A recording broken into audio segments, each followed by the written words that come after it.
John Thomas Fowler has more talents than he has names. He is a Mountain Heritage storyteller. He is an award-winning musician. He's an author. He's the co-host of an old-time radio show called This Old Porch. And he's also the producer of a popular storytelling podcast on NPR. Now, John's from the foothills of upcountry South Carolina. But here in North Carolina, we love him just as much as though he wasn't from off. And today, John Thomas Fowler is going to tell you about how he learned the importance of doing your homework. John Thomas Fowler.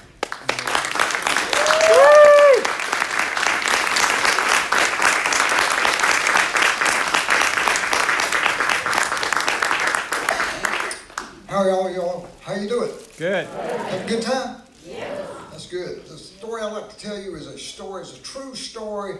When I was about 8 years old, it's called As Old as a Bag of Dirt. You see, the oldest person I knew when I was in elementary school was my third grade teacher, Miss Evelyn Bourne. She was old. She was real old. I remember the first day when we got into class, all of us, just barely third graders, we just sat around and stared at her for the whole day. I mean, with our mouths hung open. She was old, very old. Every once in a while, she would stop, and we thought she had passed away. But she kept on moving the whole year long. Miss Evelyn Bourne, very old. At the end of the day, I got off the bus and went through the yard. My dad was in the front. He was digging on something and moving around, and had a few bags of dirt laid around and planted some flowers and things. And he said, "Who'd you get?" Of course, that meant what teacher I got for that year. And I said, "Well, Miss Bourne." He said, "Oh, yeah, I remember Miss Bourne. I had her when I was in the third grade." I stopped. I looked at my dad and I said, "She's old." My dad said, "She's ancient." Well, I didn't know what the word ancient meant, so I stopped. I turned around. I said, what does that mean? And he said, "That means she's very, very old." I'll tell you this here. I do not remember a day that she did not have gray hair. That's ancient. I think they built the school the day she started to work. And on the front of the school was 1927. My dad said, "That's ancient." And then he pointed out a bag of dirt that he'd been working with and everything. He said, "You see that bag of dirt? Miss Bourne is as old as a bag of dirt. That's ancient." Well, I knew all about dirt. See, I've been playing with dirt my whole entire life, being 8 years old, out in the yard, and mud puddles, and sandboxes, all sorts of kind of things. So I was good with that. Ancient meant old as a bag of dirt. I went to school and told all my friends. They thought that was funny. Of course, we didn't tell Miss Bourne. Now, don't get me wrong. Miss Bourne was a good teacher. She was a real good teacher. She did unusual things and strange things and new things for us. When you got to the classroom and went inside, the first thing you had to do in the morning time was, well, put up your books and hang up your coat, and do all sorts of kind of things like that. But then you sat down and you started working on what she called board work. We'd never had board work before, arithmetic or sentences or anything. And while we worked on board work, she worked on her morning work. And then when she got through taking a roll or lunch, and whatever teachers do, she stopped. And when she stopped, we were through too. And she stood up and we knew what was going to happen next because it was the most important part of the day. She was going to announce who was going to be the special helper for that day. Special helper meant you got to do all sorts of kind of things for the teacher. You know, like go to the office and take up papers and turn the lights off when you left the room, all sorts of kind of things. Erase the board. And the thing about it is you didn't know who that person was going to be. She'd just call you out at random. And when you got to your name called, you got to stand up and everybody clap. Yeah! It made you feel real good. Special student. And when you got up to the front, she anointed you. Special student for the day. And everybody clapped. And then she started talking about responsibility and how that was important, and you were learning all sorts of kind of things like that. And she'd go on about all kind of things that we were learning, but we didn't realize we were learning those things. And then she'd reach in her special little candy dish. Candies that she said were from Europe, from Spain and France and Italy, and give you one piece and remind you couldn't eat it in class. She said that was self-discipline. So usually you put it in the shirt pocket or wherever you could stuff it at, and then maybe eat it at the playground or go home, taste it later on. And before you got to sit down, before you got to be that special helper for the day, she would give you a piece of wisdom.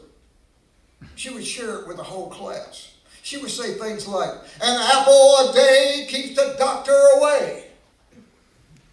A penny saved is a penny earned.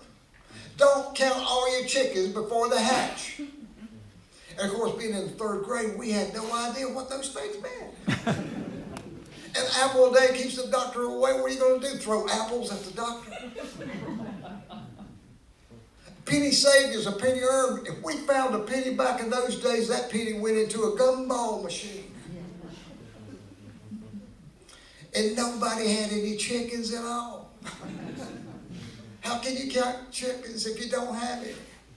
And then it got worse after Christmas. Well, she started saying things like, "Don't cut your nose off in spite of yourself. Don't throw the baby out with the bathwater."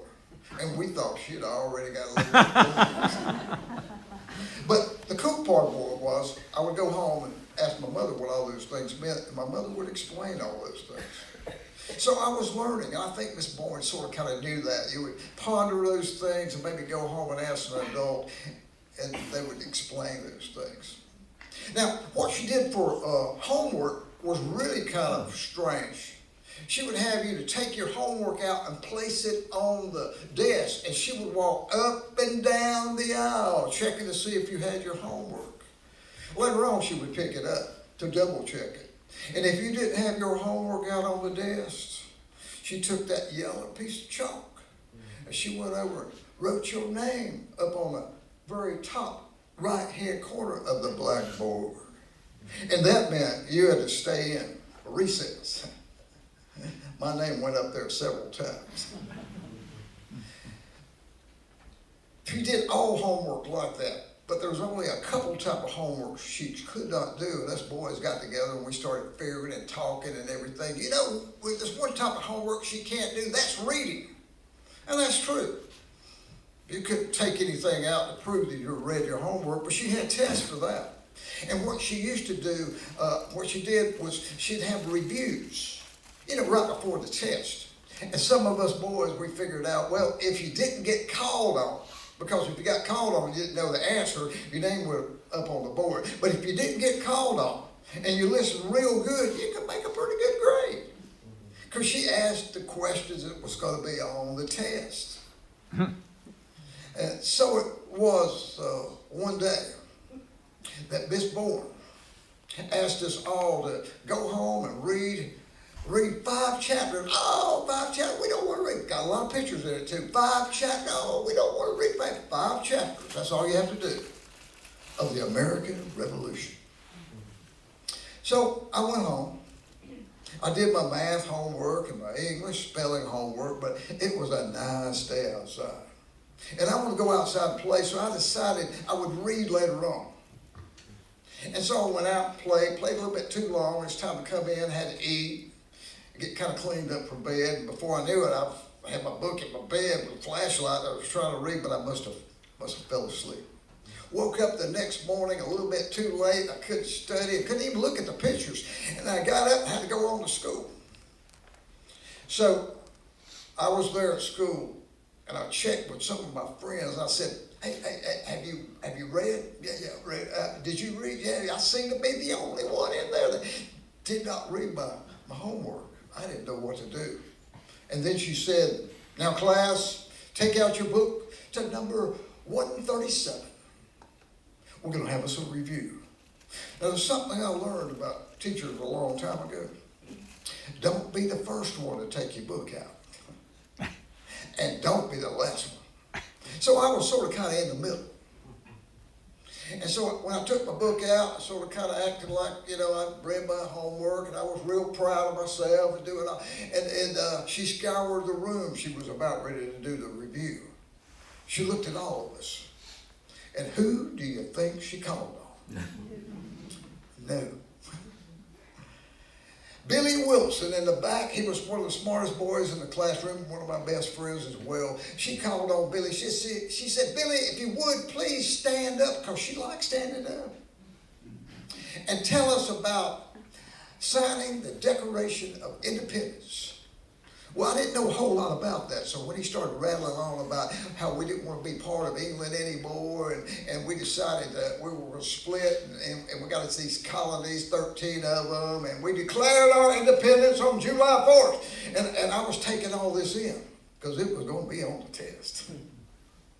She said, oh, that's so good. I'm going to give you a big old check beside your name. You may sit down. And that check meant you got extra credit. Then she scoured the room again, and who do you think she called? It was not me. Little bitty Jennifer Jackson sitting there on the front row. She was so small that when she stood up, she was the same height. And she looked at Jennifer. She said, Jenny, if you would stand up, because she likes standing up. And tell us about the shot heard around the world. Oh, I had to hear this. I wish I'd sort of kind of read my homework out. I had never heard anything about that. When she got up, she started talking about Lexington and Concord, and how the British and the militia met on the road and started arguing and fussing and going on with each other. And a shot rang out, and that was a shot of freedom that you could hear all over the world. And oh, Miss Bourne, she liked that. She went, I'm going to give you a check beside your name, extra credit. Well, I was learning a lot. I figured she was going to go through 2, 3, 4 more of these, and I was going to make a pretty good grade, because I was taking it all in. I was looking at the pictures too, trying to slip in a little reading. She scoured the room, and she looked right at me.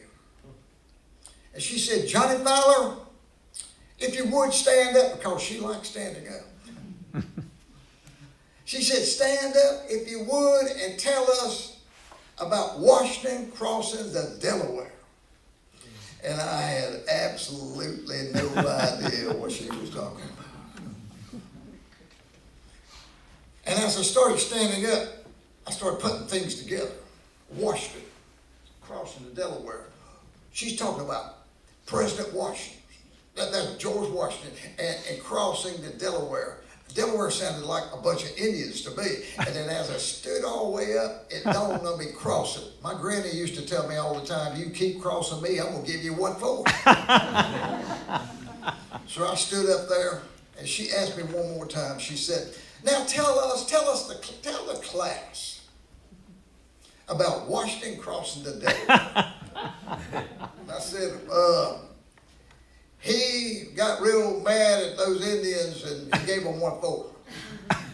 And I went to sit back down. And that's when Miss Bourne said, whoa, don't sit down just yet. She said, he who? Who did he get mad at? And what for? What are you talking about? He who? And I said, President George Washington. He got real mad at those Indians and gave them what for. I would have too, wouldn't you? All my friends were looking at me. Their mouths were wide open. She said, Johnny Fowler, you apparently have not read your homework. It was George Washington, but he was not president of the time. It was General George Washington that crossed the Delaware River on Christmas Eve. And on that next morning, he gave the British one heck of a defeat. He saved the army. is why we are free today. You did not read your homework. And she stood up, and I knew where that name was going to go. She got that yellow piece of chalk, and she said, you do not know George Washington like I do. And as she turned, I didn't know what to say. I was standing there. Everybody was looking at me. I thought she wanted me to say something. I said, when did you meet George Washington? That little old woman, she spin around real fast. And she took her glasses off and laid them on the desk. She said, just what did you say? And everybody was looking at me, and I couldn't sit down, I was stuck. So I sort of kind of rearranged what I said. I said, how long have you been knowing George Washington? She said, Johnny Fowler, what makes you think I knew George Washington? He lived 200 years ago. I wouldn't have known George Washington. I'm not that old. Do I look that old? I was standing there, I didn't know what to say. She said, do I look that old? Who told you I was that old? I said, my daddy said that you were ancient. Ancient. Ancient. And then she got real calm. Because she had realized she was speaking to a third grader that probably did mess his words up. She had realized that maybe my dad had said Miss Bourne was brilliant, excellent, magnificent. She said, Johnny Fowler, what do you think ancient means? This is when it got real quiet in the room. All eyes were on me. And I said that, you're as old as a bag of dirt. Oh. That's when everybody in the class started laughing. When the laughing calmed down, Miss Bourne said, you may have your seat. So I sat down. I did have to do my reading, and I did pretty good on the test. I do remember that. Went home, did my homework, did my reading homework. I thought everything was okay until supper time. And when I was sitting at the supper table, we got through, my mom said, now, who wants dessert? And we all went, oh, we do, brothers and sisters. Oh, yeah, we do, my dad, everybody. So she went to the kitchen, and she brought out a platter, individual servings of chocolate pudding with whipped cream on top. Now, there was 5 in the family, but there was only 4 servants. And she looked right at me, and she smiled. She walked around the table, and she gave the first one to my little brother. She said, now don't make a mess. And she went to my sister, she said, now enjoy that and eat it all. That whipped cream's real good. And we gave one to my dad. And then she sat down right across from me, and she picked up a spoon, and I didn't have a chocolate pudding. She said, Johnny Fowler, understand you were called on today in class. I said, yes, ma'am. She said, I understand that you didn't do your homework and you had to stay in. I said, yes, ma'am. She said, I understand that you told Miss Bourne that she was ancient, that you told her that you thought that she was as old as a bag of dirt.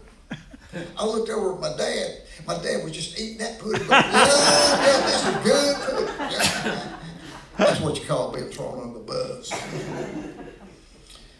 Well, the next day, got to school, put up my books, everything, got down and started doing board work. When she got through, Miss Bourne stood up and she said, Johnny Fowler, come to the front. You will be special student for today. And everybody clapped. Yeah, I couldn't believe it was going to be special student. I hadn't been special student in a long while. And I was just doing a dance going all the way up to the front. We're going to have a good time. Special student, look at me. I was special. And I turned. She looked at me and smiled. And she anointed me that day. And everybody kind of clapped. Gave me a little piece of candy. She said, now, Don't eat it in class. I said, I'll save it. She said, now, before you sit down, I'm going to give you a piece of wisdom. And she said these words. Work hard, and you will reap what you sow. I said, okay. And I worked hard for her that day, being a special student and everything. And I forgot about the candy. When I got home, I felt the candy, they pulled it out. I started thinking about what she said. Work hard, and you will reap what you sow. What does that mean? The word reap, I just couldn't connect the two. I worked that candy around, and I decided to go ask my mom. I said, Mom, I was a special student today. She said, that's good. And did Miss Moore give you a piece of wisdom? Oh, yeah. She said, I was going to ask you. She said, work hard, and you will reap what you sow. What does that mean? My mom smiled. She says, I think that means always do your homework and you'll get good grades. And I said, and also, I think it means I'll get chocolate pudding at the end of the day. And she said, that's right. And that's the story of how I learned to always do my homework. And it's called As Old as a Bag of Dirt. Thank y'all.